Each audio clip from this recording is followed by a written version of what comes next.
Hi, welcome back to my YouTube channel. Today, we'll discuss factors to consider before costing your cakes. I have 7 important points here that I would like you to consider before costing your cake at any point in time. Now, let's get started. Point number one, your environment, like your location. You see, prices differs, especially when it comes to getting your ingredients for making your cakes. The ingredients and whatever it takes for you to finish baking the cake. So environment is one factor that we have to consider. You don't expect someone living in the mainland to have the same cake price as someone living on the island. Okay, take for example, if you live in Ejigbo area of Lagos, or you stay somewhere around Igondo axis, or you stay in Ogun State, and you want your price to tally with that of people staying in Lekki, Ajah, VI, you understand? So the difference will be there. Are you getting my point? The difference will be there. No, whatever it is you're putting into your baking, the difference will always be there when it comes to your environment and your location. If you're trying to get, okay, let's take for example my environment here, Lagos mainland here. I get of um a paint of flour at 2,000 naira. And okay, let's say Lekki, there in Lekki, you get it at the rate of 2,500 naira. You don't expect me to bake the cake, deliver it at 5k, and expect someone that got his own flour a bit more expensive than mine to have the same price. Do you get my point? When you're considering factors to consider when baking your cakes or when taking orders from clients, then you should put your environment or your location into consideration. Now, the second point we have is your level of expertise, like how good are you? You see some people, when you give them, like we are all professionals, like when it comes to baking, we can say all bakers, as long as they know what they are doing, they are professionals. But at some point in time, you may give a cake to, you may, okay, give an order to me. Okay, so I need you to bake a 6-inch 4 layers cake for me. So, and how much will you take? You understand? Then I name my price, and the same client may give the same order to someone else. If you know that your work, once you bake your cake, if people taste it, they will surely ask who the baker is. Then you can charge well. So if you know that you are very good at what you do, you understand what this baking is all about to the fullest, and when you bake or decorate the cake, it's a banger. So then you know that you should cost your cakes well. So at least, but that does not mean that you have to overcost it, that you chase your clients away. No. Or you chase your customers away. No, please don't do that. So instead of comparing your cake, your work, or comparing yourself with someone else, you can do well to ask yourself that, how good am I when it comes to this baking of a thing? Because if you want to bake, I can decide to use 12 recipes in baking plain vanilla cake, just plain vanilla cake, where you have someone else that can use 5 recipes in baking the same plain vanilla cake that I baked with 12 different recipes. So you don't expect us to have the same outcome or to have the same results. So with someone that is baking with 12 different recipes, then definitely you know that they are going to cost more than someone that will bake with 5 different recipes. And please, an apology, ignore any noise in the background. Kids are on break, and they can't just keep quiet, so please just pardon me.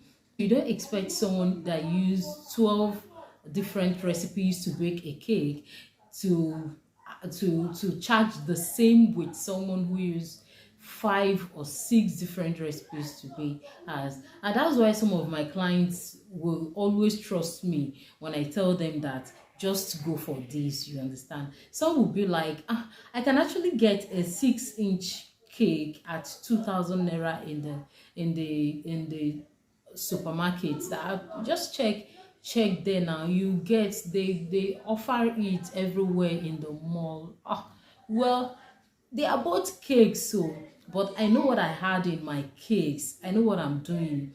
I know what is involved in making a nutritious cake. So when you decide to go and get yours in the supermarket, it's fine.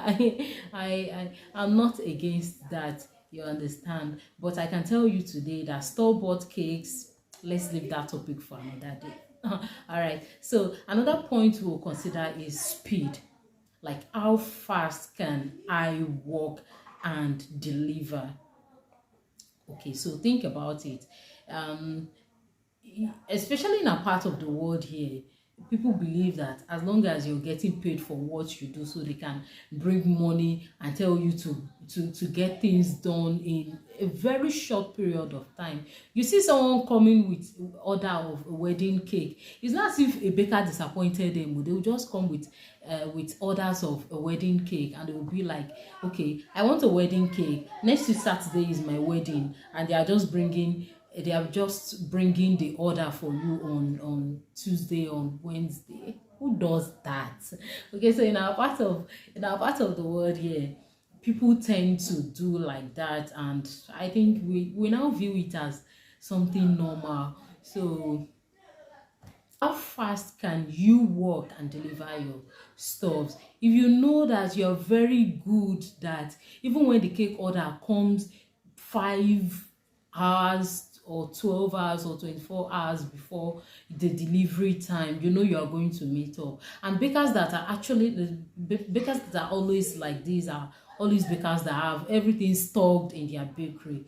Like, they have everything they need to bake any type of cake. Whatever you want inside the cake is available at any point in time for you. So you don't have to worry.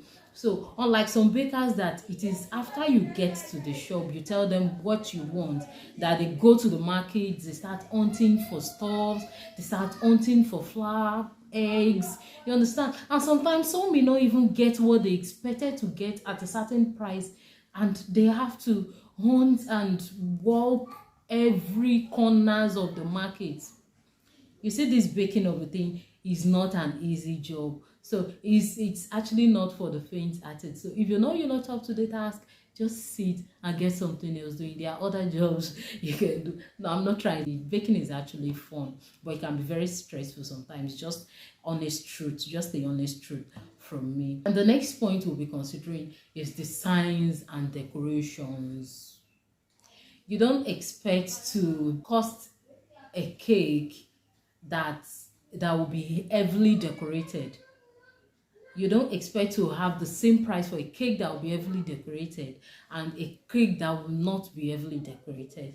Do you get my point? There are some cakes that you get artificial flowers, you make fondant flowers, you buy toppers, you understand, you get stuffs done just on one cake. So it can be very stressful when clients choose a particular design that will work you out. So you just have to be intelligent and know how you charge for that. Workload or the effort involved in baking the cake. So are you baking a fondant cake? Is it buttercream cake? Definitely the prices will be different. You don't expect to work the same effort you put into buttercream. You don't expect to put the same effort into fondant. Like, fondant is hectic. If you need fondant, after needing the fondant, like after working it on your work surface, have you ever tried rolling out a big batch fondant for a wedding cake? If you tried, like the bakers in the house, those of us that have tried it, then we understand what I'm talking about. You better charge well if you know you're going to by having excess workload on yourself, decorating the cake. After the covering the cake, then after covering, you apply lots of decoration, especially the bakers that love, or clients that love fondant flowers or gum paste flowers. They tell you, I don't want artificial flowers on my cake. Oh, I want everything handmade. So after rolling out your fondant, you cover, you stack your cake, then you start making the gum paste flowers. Imagine all the stress. Now you're expecting to charge the same thing you charge with just covering the cake and putting artificial flowers. No, it's a no for me. So you have to check yourself, you have to examine these things, and we've had 5 points so far. I'm going to take them again from number one. Number one is environment or your location. Number two is your level of expertise, that is how good are you. And number three is speed, like how fast can I work and deliver. And number four is the signs, that is the decoration, whatever it is, whatever the sign or decoration you're putting on your cake, that's another thing. And then the next point we worked on, that's the last one I just finished explaining, that is the workload or the effort required in making the cake. And the next point is figure or shape of cake. Figure or shape of cake. Like every baker in the house here will agree with me that it is very easy to cover a round shaped cake than covering a square, hexagon, pillow cake, or whatever shape, or a heart shaped cake or love shaped cake here. So the round, that's why we have most bakers going for round cake. Like bakers will always go for round cake because it's less stressful and it's very easy to design, or sorry, it's very easy to decorate. So the figure or the shape of your cake should also be considered.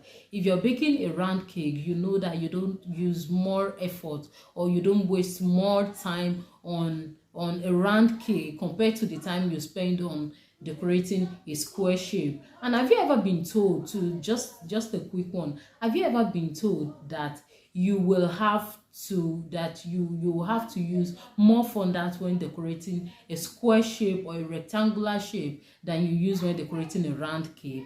From experience, I have calculated how much unit of fondant I'll use for a round shape compared to what I'll use for a square or rectangular shape. So you can try and do the math yourself too. So if I'm wrong, drop it in the comment section. And traffic in my location, that is the last point we'll be considering today, and we'll call it a day. Demand and traffic in my location. Are you the type that you have traffic everywhere? People always come for you to get works done for them? Are you the type that people are always coming to your shop, like, okay, I need 6 inches cake, okay, I need 8 inches cake, okay, next week is my wedding and I need a 4-tier wedding cake? We see some bakers, they have lots of orders, like they will always keep getting orders, and on daily basis they have 20-30 deliveries of cakes to do, and you see their van going here and there. That is traffic. So in that kind of situation, you should charge well. That's one of the things you should consider. You should charge well in that kind of situation. If the traffic in your area, if there are times when you'll be the only baker in that environment, and there are they don't really have much supermarket, or the distance from your shop, your bakery to the supermarket is just much, then people will come. So if that is happening in your area, then you do well to charge your cake more. Just give the price, you just take the price higher just a bit, and it's going to balance everything. So you don't expect someone who hardly gets order, like, okay, someone who gets order only on weekly basis. Did I just say weekly basis? Sometimes even on months. Like bakers stay for months without getting orders. Yes, so you don't expect that kind of person to charge much on their clients. If you charge them like that, they will not come back next time. That is even if they get the particular job they have brought to you done. So you just have to be very careful. So let's be careful how we charge our clients. Those are the factors that should be considered before we charge our clients. So in everything, we have 7 different points, and I'll just quickly run a summary of everything right now. Okay, so the first point, your environment or your location. And the second one is just your level of expertise. How good are you? Your speed, how fast can I work and deliver to my clients? And the designs and decoration, how hectic are they? Do I need to consider that? Of course you need to. Then your workload or your effort. Are you working with fondant or you're working with buttercream?